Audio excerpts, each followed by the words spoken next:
Hiya, we're Brief Palaver and we're a Glasgow-based theatre company making original work which is fun, fresh and doesn't always play by everyone else's rules. In 2019 we wrote Flight Path, a zany comedy about humanity's fascination with the skies, and we've been offered space for a 2-week run of the show in London. The show will be playing at the Jack Theatre in Brockley from May 17th to the 28th. But before that, we're running a crowdfunding campaign to help us achieve liftoff.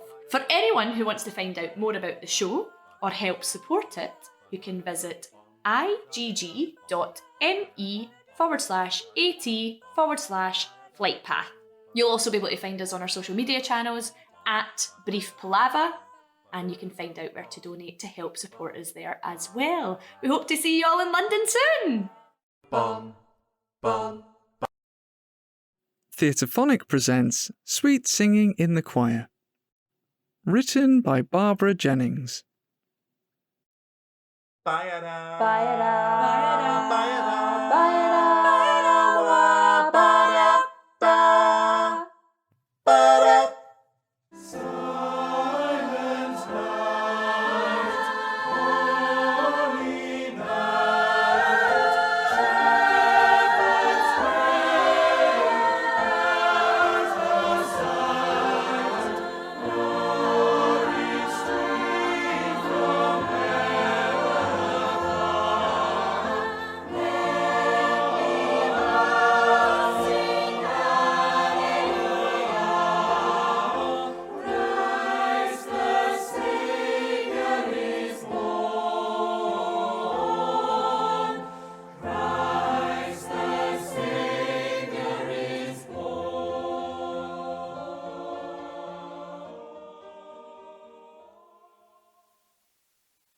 Silent night, holy night, all is calm, all is bright. If only.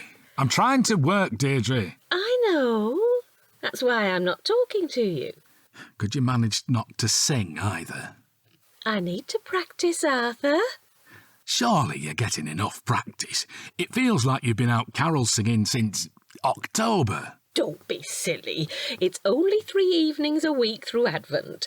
We'll have sung to half the town in that time, and people are so generous when they know it's for a good cause. Not the church roof again, is it? No, it's not connected to the church. Although Mrs. Drew, who's doing the organising, is a church warden. It's such a nice, friendly group. I'm going to invite them back here after the last session for mince pies and hot drinks. Let me know when that is. I might have to work late. Arthur! Well, shouldn't Mrs. Drew be doing the entertaining? The Drews have just downsized. They're in a flat that's too small. It'll be much easier here. Oh, look at this heap of folders. I wish you wouldn't bring police work home. I want to read over these case files again. It's a spate of burglaries. If I were a burglar, I'd wait till after Christmas, when there'll be lots of shiny new things to steal. This lot is obviously going for the preemptive strike. Are you going to be reading those all evening? If I get the chance. I wanted to talk to you about Christmas. Why? You'll have planned it all already, same as usual. You could show some interest. I prefer not to think about it until the last minute. Don't want to spoil the surprise. I love Christmas. I love having a house full of people, the children home, feeding everyone, making sure they all have a good time. I'd noticed. Do you remember the year Graham dressed up as Father Christmas and covered his beard in icing sugar to make it look white? Oh, and the year Aunt Ruby got tipsy and started telling racy stories about her time as a chorus girl. Aye, and the year the tree caught fire because you insisted on putting real candles on it. Oh, you can be a wet blanket sometimes. A wet blanket's quite useful when you got a blazing Norway spruce in your living room. Don't exaggerate. It was all sorted in 5 minutes. Oh, well, if you must work, I'll go upstairs and practice. I saw 3 ships come sailing in on Christmas Day, on Christmas Day. I saw...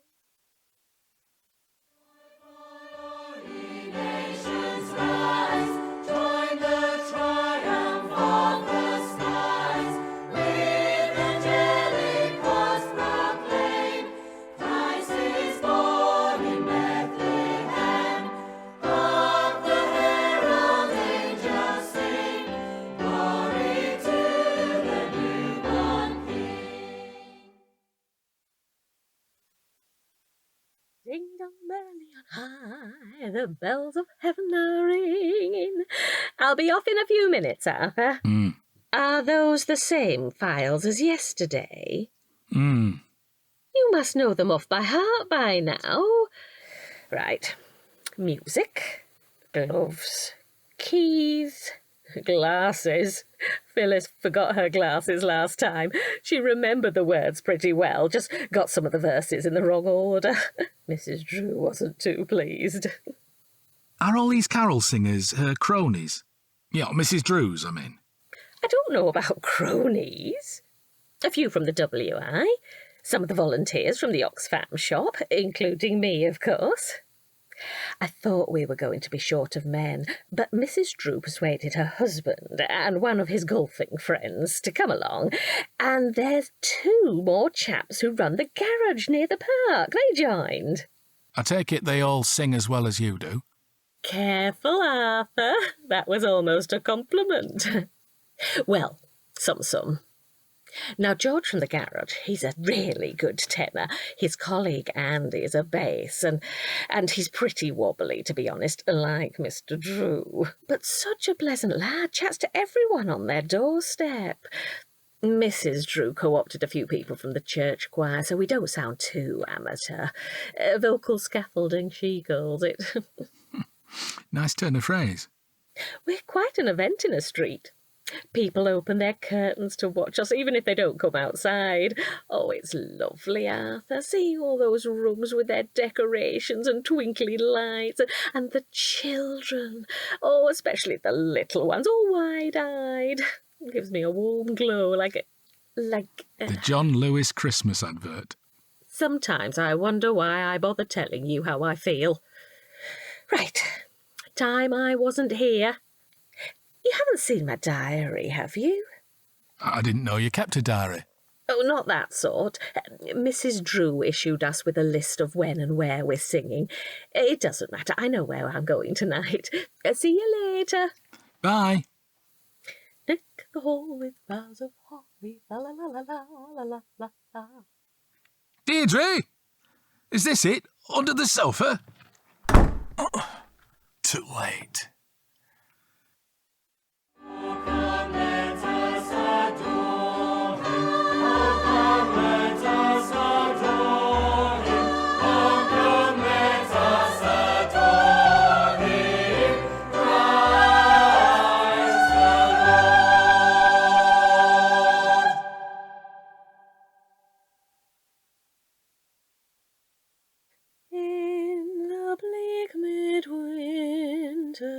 Snow and ice abound. Goodness, Arthur, you're actually reading the paper tonight instead of those files. Caught your burglars, then? Yes, that's why I wasn't home before you went out carol singing.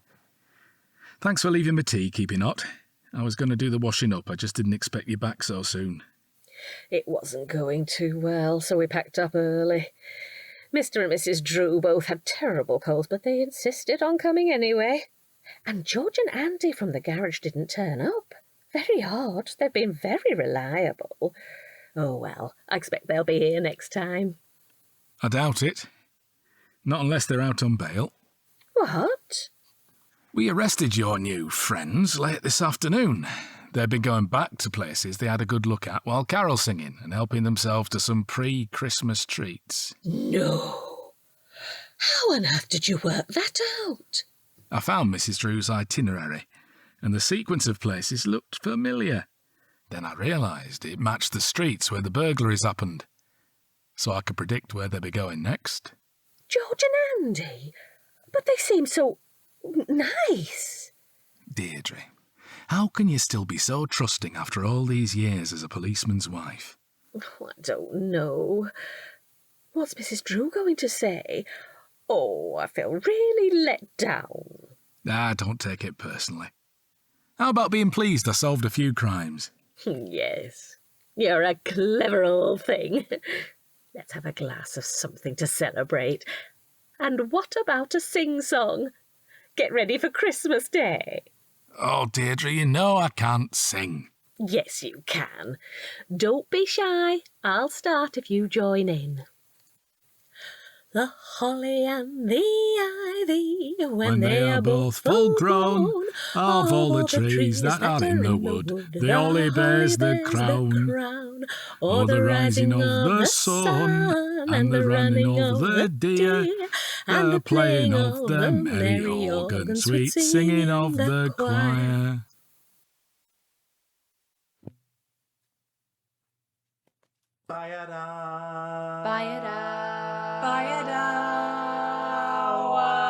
You've been listening to Sweet Singing in the Choir, written by Barbara Jennings, directed by Emmeline Braefield, with Helen Fullerton as Deirdre Meadowes and Jonathan Legg as D.I. Arthur Meadowes.